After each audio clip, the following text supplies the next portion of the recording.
KTV Originals।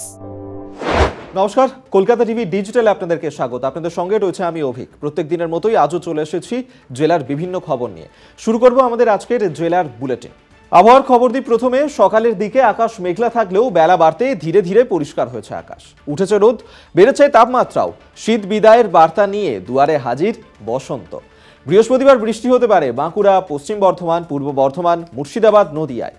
এর পাশাপাশি বৃষ্টি হতে পারে উত্তর 24 পরগনা, দক্ষিণ 24 পরগনা, হুগলি, পুরুলিয়াতে। তবে একদম হালকা বৃষ্টির পূর্বাভাস দেওয়া হয়েছে। উত্তরবঙ্গের জেলাগুলিতেও হালকা বৃষ্টির পূর্বাভাস রয়েছে। বৃষ্টি হলে জেলাগুলিতে সাময়িকভাবে তাপমাত্রা কমবে। অপরদিকে আজ কলকাতায় আকাশ আংশিক মেঘলা থাকার সম্ভাবনাও রয়েছে। আগামী দুদিন সামান্য তাপমাত্রা কমবে, তারপর ফের ঊর্ধ্বমুখী হবে তাপমাত্রার পারদ। আসি পরের খবরে। বৃহস্পতিবার সকাল থেকেই ব্যাহত ব্যান্ডেল কাটোয়া শাখায় ট্রেন চলাচল। আপ লাইনে কোনো রকমে ট্রেন চললেও ডাউন লাইনে পরপর ট্রেন আটকে যায়। রেল কর্তৃপক্ষের তরফ থেকে জানানো হয়েছে, ভোরের দিকে একটি হাওড়ামুখী লোকালের কুমতিঘাট স্টেশন ছাড়ার সময় প্যান্টোগ্রাফ ভেঙে যায়। প্যান্টোগ্রাফ ভেঙে ডাউন লাইনে ওভারহেডের তার ক্ষতিগ্রস্ত হয়, তাতেই এই দুর্ভোগ। পূর্ব রেলের মুখ্য জনসংযোগ আধিকারিক কৌশিক মিত্র সংবাদ মাধ্যমকে জানিয়েছেন, কুমতিঘাটে প্যান্টোগ্রাফ ভেঙে যাওয়াতেই এই ঘটনা। রক্ষণাবেক্ষণ শুরু হয়েছে, শীঘ্রই পরিষেবা স্বাভাবিক হবে। রেল সূত্রে খবর, একের পর এক ডাউন কাটোয়া হাওড়া লোকাল স্টেশনগুলিতে দাঁড়িয়ে যায়। ডাউন লাইন বন্ধ থাকায় সকালে কিছু এক্সপ্রেস ট্রেনকে আপ লাইন ধরে পাঠানো হয়, তাতেও সমস্যা মেটেনি। এই ঘটনার জেরে চরম সমস্যায় পড়েন নিত্যযাত্রীরা। সবজি বিক্রেতারা সবজি নিয়ে শহরে যেতে পারেননি। অফিস যাত্রীদের দীর্ঘক্ষণ দাঁড়িয়ে থাকতে হয়। আর এরপর অবশ্যই সন্দেশখালীর ঘটনার দিকেও নজর রাখবো, কারণ সন্দেশখালী নিয়ে ইতিমধ্যেই তোলপাড় রাজ্য রাজনীতি। ওই ঘটনাতে রাজ্যপাল সিভি আনন্দ বোসও বিচার বিভাগীয় তদন্তের দাবি তুলেছেন। হ্যাঁ, আর তারই মধ্যে সন্দেশখালী নিয়ে মান বাঁচাতে দলীয়ভাবে দুটি তদন্ত কমিটি গড়ল তৃণমূল, এমনটাই ঘাসফুল শিবির সূত্রে জানা গিয়েছে। যেসব গ্রামবাসী জমির পাট্টা পেলেও রেকর্ড করাতে পারেননি, সেই প্রক্রিয়া শুরু করল জেলা পরিষদ। আগামী 19 ফেব্রুয়ারি গ্রামবাসীদের জেলা পরিষদে আসতে বলা হয়েছে। যাদের রেকর্ড হয়নি এখনো, তাদেরকেই আসতে বলা হয়েছে। তৃণমূল পরিচালিত জেলা পরিষদ সভাধিপতি নারায়ণ গোস্বামী বলেন, ভূমি দপ্তরের আধিকারিকদের সঙ্গে কথা বলে ওদের রেকর্ড করে দেওয়ার ব্যবস্থা করব। সন্দেশখালীর দুটি ব্লকে জেলা শাসককে সঙ্গে নিয়ে যাব। মৎস্য দপ্তর, ভূমি দপ্তরের আধিকারিকরাও সঙ্গে যাবেন। আগে তৃণমূল কর্মী খুনের ঘটনায় চাঞ্চল্য ছড়ালো মুর্শিদাবাদে। খুনের ঘটনায় তৃণমূলের গোষ্ঠীদ্বন্দ্ব প্রকাশ্যে এলো।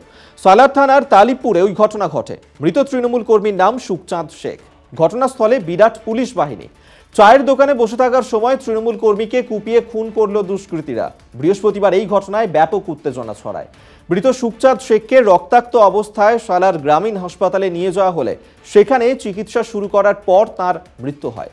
পরিস্থিতি সামাল দিতে বিশাল পুলিশ বাহিনী মোতায়েন করা হয়েছে তালিবপুর এলাকায়। কী কারণে এই ঘটনা, তার তদন্ত শুরু করেছে সালার থানার পুলিশ।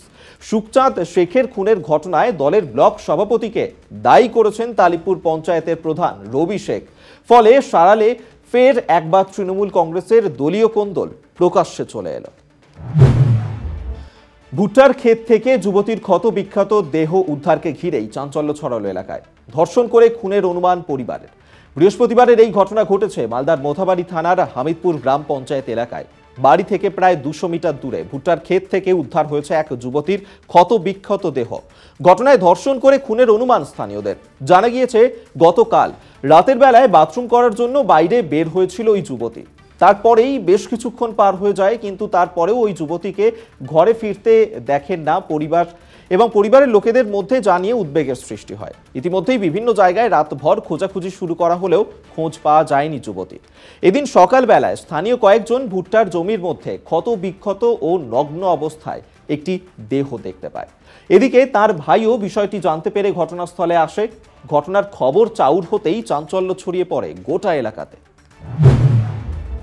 শ্রমিকদের ঝুলন্ত মৃতদেহ উদ্ধার এবং সেই ঘটনাকে কেন্দ্র করেই চাঞ্চল্য গোটা এলাকায়। বৃহস্পতিবার এই ঘটনা ঘটেছে আলিপুরদুয়ার জেলার কালচিনি ব্লকের ভাত খাওয়া চা বাগানে। মৃত শ্রমিকের নাম গৌতম ওরাও। তিনি চা বাগানের নশ্বরী লাইনে এলাকার বাসিন্দা ছিলেন। এদিন সকালে পরিবারের সদস্যরা ঘরের ভিতরে গৌতমের ঝুলন্ত দেহ দেখতে পেয়ে তড়িঘড়ি তাকে উদ্ধার করে কালচিনির উত্তর লতাবাড়ি গ্রামীণ হাসপাতালে নিয়ে আসে। সেখানেই কর্তব্যরত চিকিৎসকরা তাকে মৃত বলে ঘোষণা করে।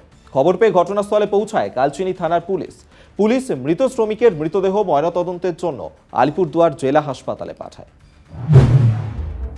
পঞ্চায়েতে উপসমিতি গঠন না হওয়ায় প্রায় 14,000 মানুষ বঞ্চিত হচ্ছে সরকারি সুযোগ সুবিধা থেকে। দেখতে দেখতে কয়েক মাস পার হয়ে গেল পঞ্চায়েতের নির্বাচন।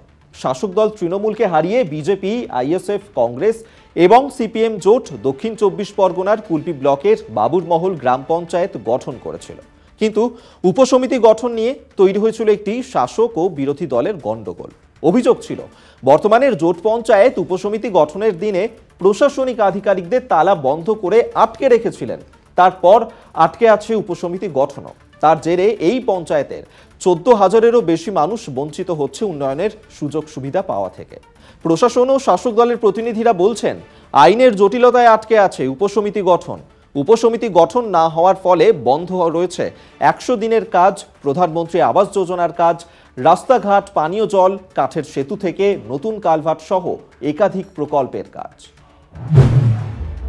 জেলার বুলেটিন আজকের মতন এখানেই শেষ করছি। আর আমাদের জেলার বুলেটিন নিয়ে আপনাদের কোনো মতামত থাকলে অবশ্যই জানাতে পারেন। আমাদের ইউটিউব, আমাদের Facebook page, Instagram, x handle, সেদিকেও নজর থাকা আপনাদের। আর বিভিন্ন গুরুত্বপূর্ণ খবর পেতে হলে অবশ্যই নজর রাখুন আমাদের অনলাইন সাইট কলকাতা টিভি অনলাইনে। দেখতে থাকুন কলকাতা টিভি, রাত দিন 7 দিন।